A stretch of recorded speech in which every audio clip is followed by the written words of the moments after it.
Hey everyone! So today we're diving into what is, without a doubt, one of the biggest, most ambitious construction efforts happening anywhere on the planet. And I'm not just talking about a single bridge or a new highway. Nope, we're talking about a complete top-to-bottom overhaul of India's economic arteries. Think transport, logistics, energy, the whole system being rebuilt all at the same time. Okay, so here's our game plan. First, we're going to dig into the grand strategic plan. The why behind all this construction. Then we'll get to the good stuff, the projects that are already finished and operational. After that, we'll take a look at what's just around the corner, the stuff that's nearing completion. And we'll wrap it all up by talking about how all these pieces create something really powerful called the network effect. All right, first things first, let's really get our heads around the big picture here. Because this isn't just random construction, pouring concrete for the sake of it. No, this is a super carefully designed nationwide upgrade, and it has some very, very specific goals. So you gotta ask, right? Why is India building so much so incredibly fast? Well, that's the key question, and it's driving everything we're about to see. The answer isn't just one thing, it's actually a set of 4 really clear strategic national outcomes that are designed to completely reshape the country's economic landscape. And here they are. You can think of these 4 goals as the foundation for every single project we're going to talk about. First up, speed and reliability. Just making it faster and more predictable to get from A to B. Second, making these huge megacities more livable and less congested. Third is all about strategic access, ensuring critical regions are connected no matter what the weather's doing. And finally, you have to power all of this, right? So the 4th goal is clean power and a stable grid. Okay, let's move on to the really awesome part. Seeing how this vision is already becoming a reality. I mean, we're not talking about blueprints or plans anymore. These are real, functioning projects that are changing how people and goods move across India right now. And we're going to start in the heart of it all, the financial capital, Mumbai.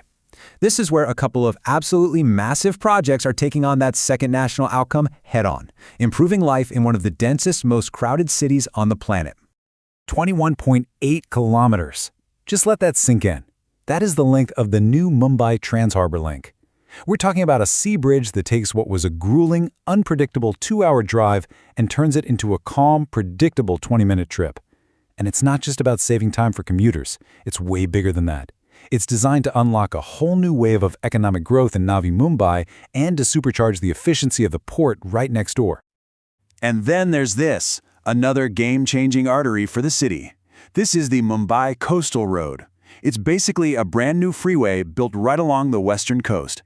The whole point is to create this smooth, high-speed north-south spine to finally tackle the city's infamous peak-hour traffic nightmare. Okay, so while Mumbai is tackling its urban gridlock, let's zoom way out, hundreds of miles away, up into the Himalayas. Because here, a totally different kind of project is hitting that third big goal, strategic access.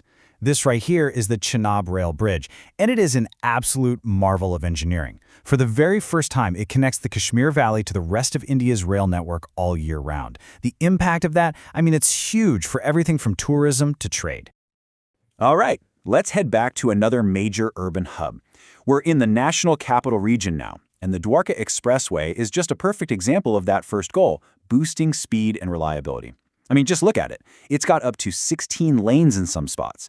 This whole elevated corridor is engineered to just slash travel times between Delhi and the massive economic hub of Gurugram. So that gives you a taste of what's already up and running.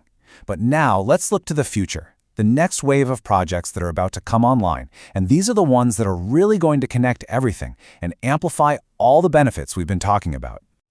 Okay, check this out.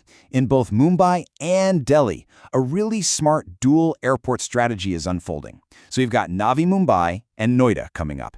And these aren't just about adding more gates for more flights. Not at all. They're being built as massive economic magnets, hubs designed to create whole new centers for cargo, for logistics, for high-tech manufacturing, all built right next to the runway. And it's not just in the air. Down on the ground, a full-blown rail revolution is happening. We're looking at 2 incredible projects that are about to completely redefine what inner-city train travel in India looks and feels like. 320 kilometers per hour. Just think about that speed for a second. That's how fast the new Mumbai to Ahmedabad high-speed train will travel. It's going to take a 7-hour car journey and shrink it down to just 2 hours. At that point, you're not even competing with cars anymore. You're competing directly with airlines. Now, this right here, this is the industrial heart, the real circulatory system of the whole strategy. We're talking about a new national logistics backbone. You've got nearly 3,000 kilometers of dedicated freight corridors. Seriously, just think of them as exclusive high-speed highways just for cargo trains. And then you have these massive new expressways like the Delhi-Mumbai, the Ganga, and the Bengaluru-Chennai. The goal for all of this is brutally simple. Make it cheaper and faster to move stuff from a port to a factory and finally to your front door. But hang on a second. An electrified, modern transport system like this needs a truly insane amount of power. So where does all that electricity come from? Well, that brings us perfectly to our fourth big goal: building a clean and really stable energy grid to support it all.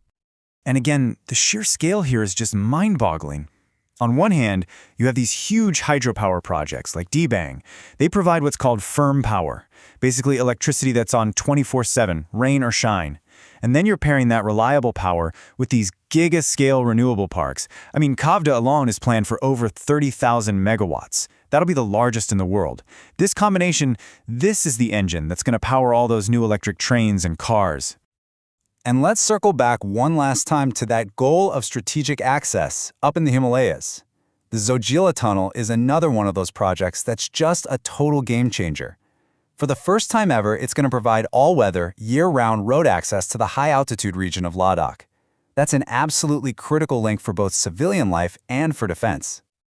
Okay, so we've looked at all these incredible individual pieces, right? The bridges, the airports, the power plants, but the real magic, the real genius of this plan is what happens when you start connecting them all together. And that's where we get to the ultimate goal, something called the network effect. So what is that? Well, this is the core idea behind everything. It's not just about building one fast road. It's about how that fast road connects to a brand new airport, and how that airport is served by a new high-speed train, and how that train is filled with goods that came from a deep-sea port, which arrived on those dedicated freight corridors. You see how it all links up?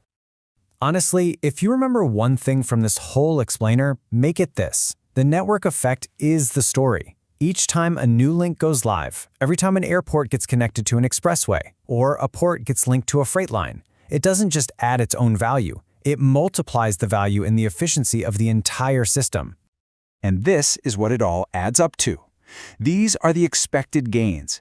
When this whole network starts firing on all cylinders, you get lower logistics costs, you get higher national productivity, you get supply chains you can actually rely on, and you get to power this entire economic engine with a much cleaner energy backbone. So, we'll leave you with this question to think about. As all these links connect and this new, call it a national operating system, as it comes online, what does it truly make possible for the next decade? Because this isn't just an upgrade. It feels more like a whole new platform for growth, for business, and for innovation in India.